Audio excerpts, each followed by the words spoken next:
they look very much similar to they do on Earth. Over.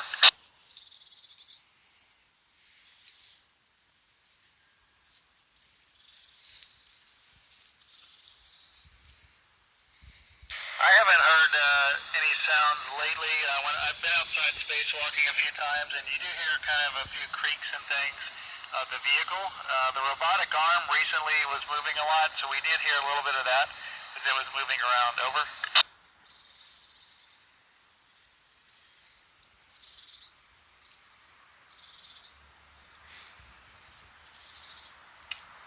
Well, I know there's 5 right now, and they're all attached to the space station. There are 2 Soyuz, Russian Soyuz spacecraft, and that's the ones our crews flew up on. There's a Russian Progress vehicle, which is just a cargo ship. It's attached here as well. And we have a Japanese cargo vehicle, which just arrived 2 days ago, and that's attached. So including the space station, that's 5 vehicles right here. The Chinese also have a space station that's in orbit right now. And there's several other spaceships, maybe a handful, that are out looking at other planets, like Mars and Jupiter and Saturn and those kind of things. And satellite-wise, there are thousands of satellites, and they're way higher than we are, so they're not in our way, but I know there's quite a few out there. Over.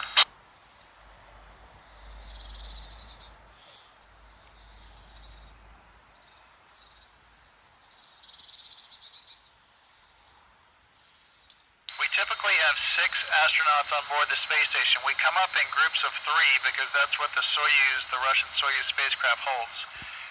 So my group of 3 is myself and 2 cosmonauts from Russia, and the other crew is a Russian, an American, and a French astronaut. So right now we have 6 people on board, and most missions are around 5 to 6 months long.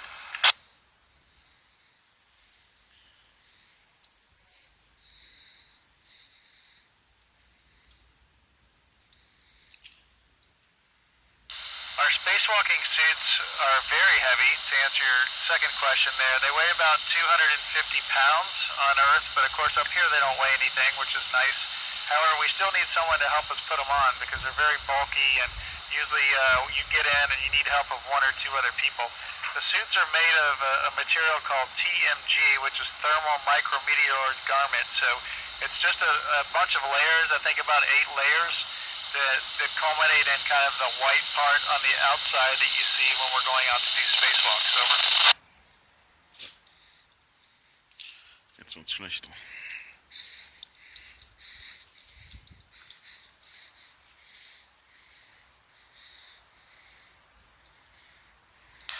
We have a lot of machinery on board, as you might imagine. The most important things, I think, are the things that allow us to survive. So machines that produce oxygen for us to breathe, machines that scrub harmful contaminants out of the air so we don't breathe those.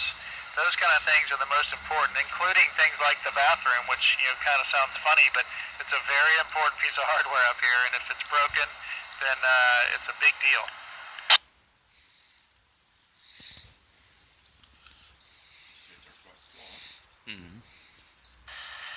While we're flying around, we don't use a whole lot of fuel. The only time we'll use fuel is if we're going to reorient ourselves, which happens, I don't know, every few months or so. If another vehicle is arriving, we sometimes have to reorient the space station, and we'll use a little bit of fuel. But in general, we do not use a lot. The orbit that we're in just kind of keeps us here, and that way we don't have to use a lot of fuel. Over.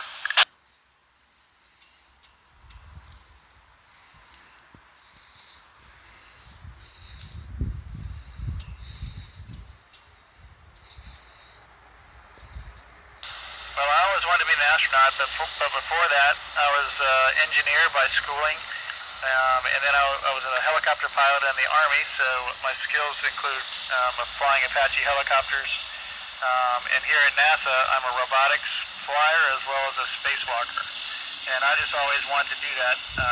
Being an engineer was part of my life as well, so but being an astronomer or something like that, or an astrophysicist, were not things that I wanted to do. I'm not sure why, but I had different career paths. Over.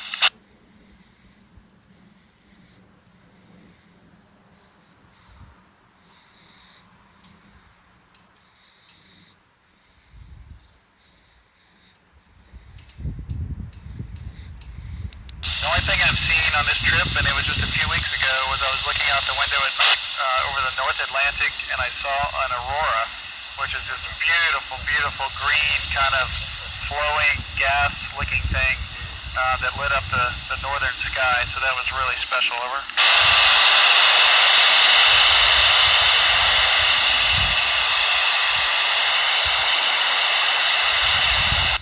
We have a lot of main aims. The main thing, though, is science and research. So we're doing hundreds of experiments, most of those every day, to further figure out the